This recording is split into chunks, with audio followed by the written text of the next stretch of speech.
Hey everybody, before we jump into this interview, I just wanted to tell you about the Schoolism Winter Sale and play you a short little clip, if that's okay with you. Okay, here we go. Spread some holiday cheer this season by giving the gift of learning to yourself or a loved one during Schoolism's winter sale. For a limited time, save over 30% on a 1-year Schoolism subscription and get instant access to all 50 plus art courses, access to all new courses coming out in the next 12 months, and the ability to attend exclusive weekly live webinars hosted by the industry's best artists to learn the secrets behind their success and techniques they use in their own work as professional artists. With savings like this, there's no better time to take advantage of this special offer and make this your best and most creative year yet. Offer ends on January 12th.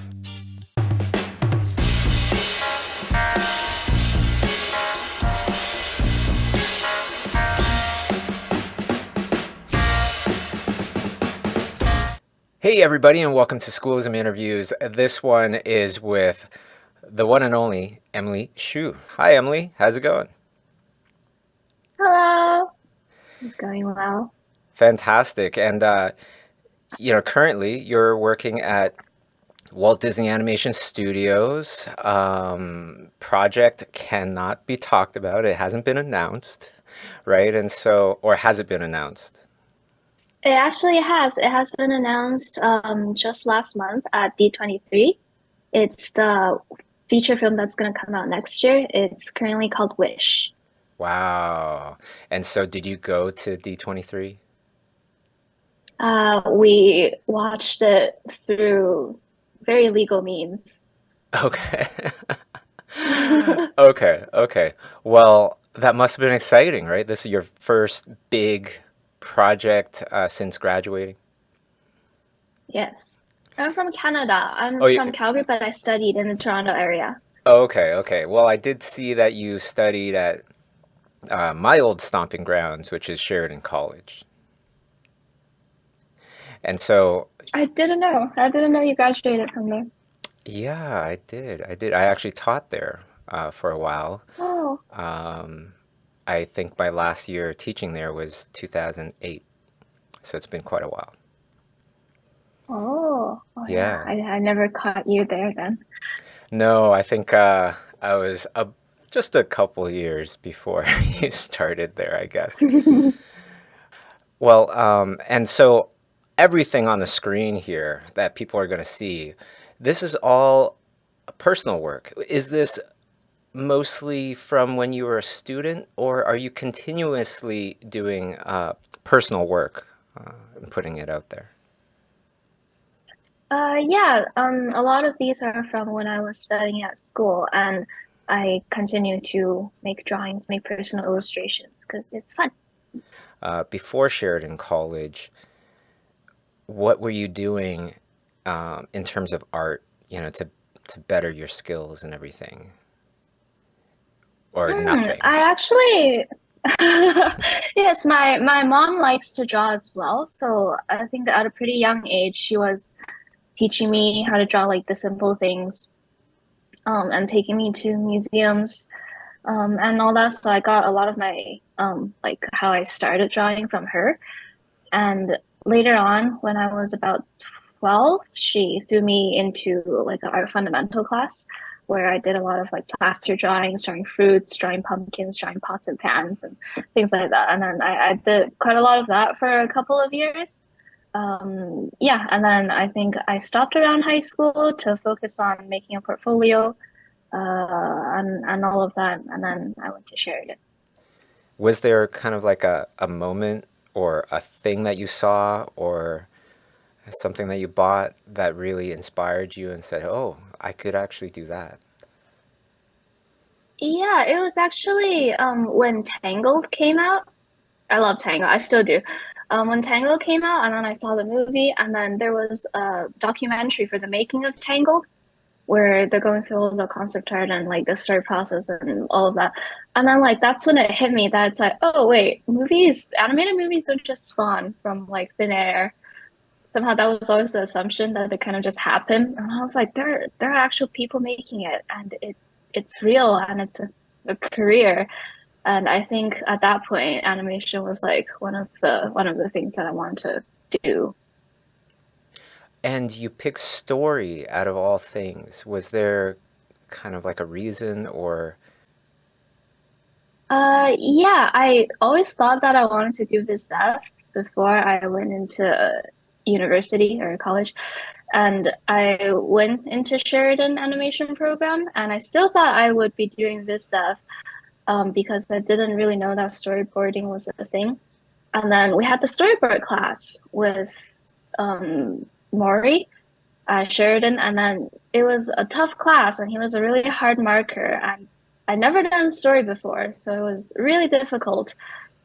And that's why I was like, oh my gosh, I must conquer this. And I think after that, I was like, okay, this is what I'm going to do. I'm going to do story because it's so painful. that's an interesting answer. So I take it it was very much like the challenges in life that motivate you. Yeah, there's just a lot to figure out with story, I think, and I think eventually I also realized that I can't really do this stuff or design because I only like to draw a certain type of characters. So I was like, okay, I'll just do story. That's good. And doing story, like what do you feel is the hardest to get right? For me, I'm currently realizing that I struggle quite a bit with pacing. There are just moments that you really have to milk, and I feel like it's like I'm a little bit slow at recognizing how to milk those moments and how to put a pacing out. Sometimes a scene it doesn't quite work in your head, um, or like from the sound of it, but once like somebody bored it out, it's like, oh wait, that totally works. And I feel like I'm trying to learn how those people do that. Ah, I see. And nowadays, how complex do people's pitches have to be now? Like, I feel like they have to be on multiple layers and things like this, and with pans and such. And it's not just plain old school board, board, board, board. Yeah, I think because right now everything is digital, I guess that made the expectation for what storyboards should look like a bit more complicated compared to what it was before with a lot of the older 2D classics. Um, and we are expected to do camera moves, we're expected to do acting. But I think it does also depend a lot on the person. I know that there are people who are very experienced in comics, drawing comics. They get to do storyboards with very few drawings and very few poses that communicates the point just as well as somebody else who's better at animating, who could really beat things out and do a lot of fun acting. So, getting in front of Disney, how did that happen? Was that through industry day when you graduated? Was that something that you did afterwards to apply? Yes, I applied through their internship program.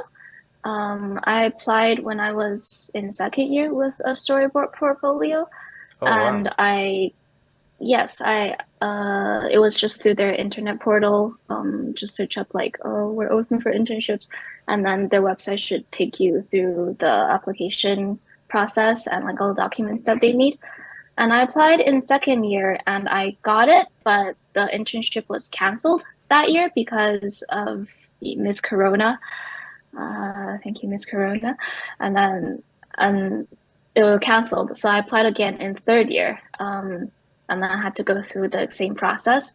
And then I got the offer again in third year. And then I did the internship with them in the summer of my third year. And it was remote. It was from home internship because again, Miss Corona situation. And after I did the internship that year, I went back to Canada or went back to school and did my fourth year of school, and then now I'm back. Yeah.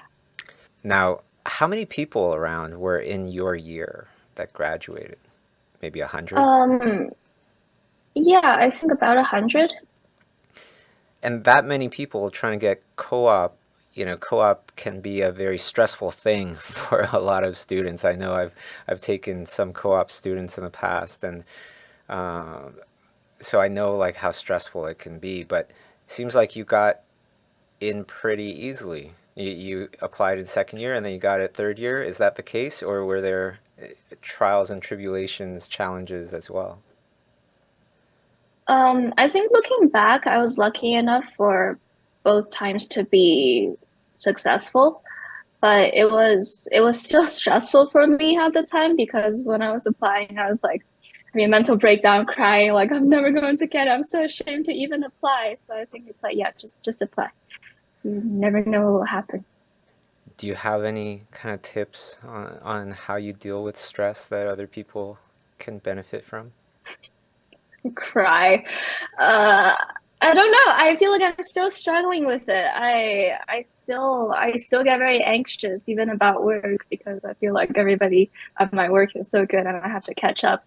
And I think I'm getting slightly better at it, but like not um looking at my own stuff that much. Like sometimes I just draw it and then it's like, okay, stop thinking about it. It is done and it is there. And I think that helps to not overthink. But I don't know, it's still a process. With storyboarding, it also comes with the idea of presenting. And a lot of times it's like presenting to the director, and the director that you know and maybe love because of the work that they've done. Um, is that something that you've also had to deal with, of like the stress of presenting? And if so, do you have any tips on that? Yeah, I like pitching, but it is very stressful. I feel like for me, the main thing is sometimes I don't exactly know if what I'm putting out is what the directors will want. I think that's like so I'm always like, I hope this is close to what they're seeing in their heads. But I think for pitching is like once you get into it, and you put yourself into the character, you start doing the little voices and acting and going with the flow and the pacing of the scene, you try to forget about the stress and then you try to invest yourself in the story. And then, you're nervous before the pitch, you're nervous after the pitch, but during the pitch, just enjoy it. Is there, or was there like a storyboard artist that you really looked up to as you, um, well, I was going to say as you kind of learned how to do storyboarding, but hey, maybe even right now. Yeah, there are a lot, but I think one story artist that I looked at her work and her portfolio a lot while I was in school and still now is McKenna Harris. She is at Pixar right now, I think. And yeah, I still love her work. She has brilliant acting. She traces emotions very, very well. Um, Great draftsmanship, great cuts, and there is something very grounded and personal that speaks in her boards, and I love that as well. And I still look at her work. Right now, this is the early part of your career. If I was to ask you to imagine where Emily would be 10 years from now, where would you hope to be? Retired. Retired. Maybe. I don't know. I feel like because right now I'm very happy. I really love my job and I like that I still have a lot of free time to do personal work and all. So I'll see what happens next. But what I say retired in I don't have to I could just do personal stuff completely in a way. Maybe someday I'll be able to do that. There's currently a comic in development right now, but who knows? Well, let me ask you this. Not a lot of people get to go from college to feature animation, especially at one of the biggest, best studios on the planet. Uh, are there any traits from how you were as a kid or the way that you were raised that you feel really contributed to your success thus far in your career? Um, I think I think I was always quite competitive as a kid, not just with art, but with other subjects. I was competitive with like my grades as well, and then I tried to, you know, keep that to the top of my class throughout the years. And I think I guess it carried over in art school where I really wanted to be good, or at least really wanted to meet my own expectations of what good is. And I guess I have a pretty good work ethic, I would say. I worked a lot and I drew a lot and I went to a lot of extra classes and life drawing sessions and all to try and get better. I think that's one of the big things. Did you do anything to kind of protect yourself from distractions? Because that seems to be one of the biggest things that plagues our world now, you know, especially every distraction from our phones, you know, emails, things like that.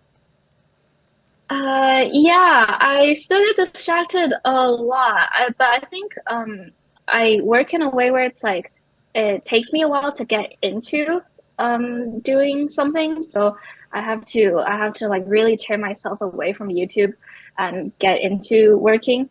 But I think once I get into working, I can stay focused for a pretty long time. Audiobooks and podcasts help me, especially if I'm doing something that is a bit more low brain energy, like cleanups or coloring.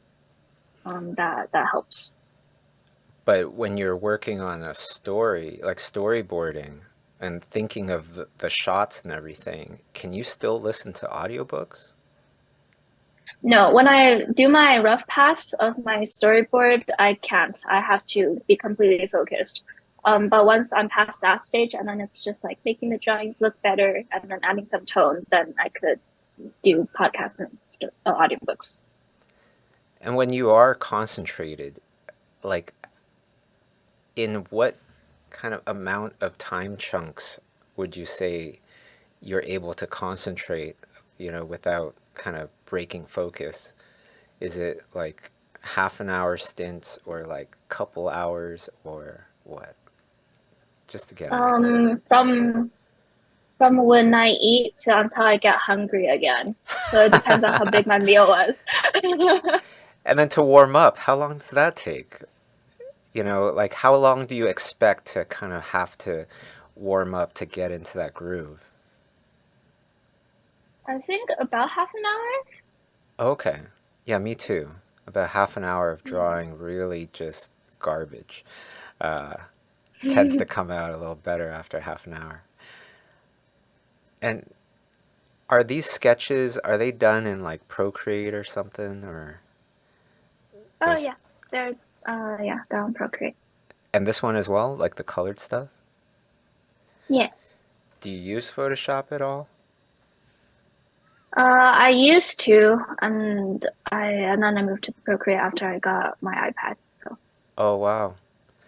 And what is it about you know, what is it about Procreate or the iPad that made you switch? Just the convenience or it's yeah, it's very simple. And Procreate, the program is very simple, and Photoshop is so powerful, and you can do like everything you can imagine on Photoshop. But I realized that I didn't need that many functions, and everything that Photoshop offers. And I think Procreate offers just enough for me to get by. So yeah, it's nice. wow. Procreate should definitely reach out to you to do something It's because sponsor like me. yeah, this stuff is awesome.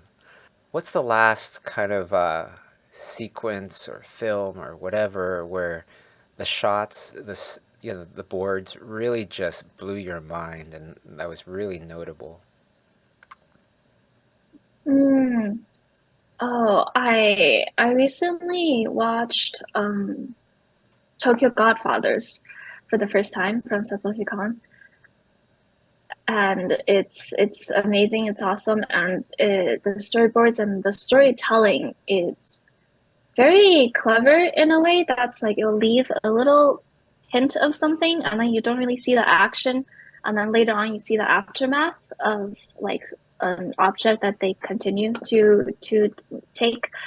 Um, it's hard to explain, but yeah, Satoshi Kon, Tokyo Godfathers. It's great. It's amazing. This one right here, I actually put as the title card for this interview. Can you tell me a little bit about this this illustration right here?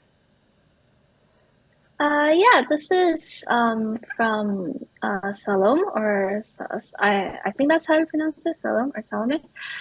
But it's a story where there is a very beautiful woman dancer and John the Baptist, and it's kind of a dark one where there's the king, and then the king promised John the Baptist, "Oh, you can have anything."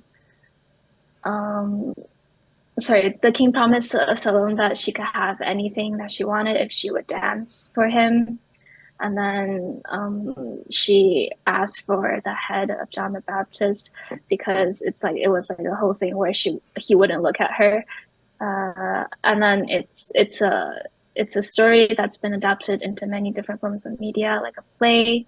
And then it's also, I first came across it in a manga called Kasane that I read. Yes. And this is your student film? Yes. I totally remember that. I remember seeing that on the internet, and it got around, right? How many views did your film get? Do you recall? Do you know roughly? I think about 500K, I think. Wow, Or congratulations. Did you do that all by yourself, or was there a team? I had helpers. I had a lot of colorist helpers to help me color the animation. I have about a few people that helped me with rough animating as well. I think there's about 74 shots, and I think 10 shots were rough animated by someone else. Wow, so the majority was done by you.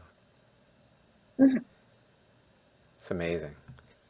Here's a question, some people, everybody loves their art, but then if you ask them, they go, "Oh, I hate it. I hate everything I do." And some people, they say, "Oh my gosh, this is awesome. I'm so happy with this. I really knocked this one out of the park," right? Where do you kind of fall? I think in general, for the most part of my life, I've been my worst critic. I've never really been happy with the results of what I've created. But I always enjoy the process, which is what kept me going, but not actually the end product. But I think recently I've been getting a little bit better at like accepting the end product and just accepting that, that is what I can draw at this moment, and I'll get better one day. Usually when a person goes from student to professional, there's always something or a bunch of things that you didn't really expect about your job.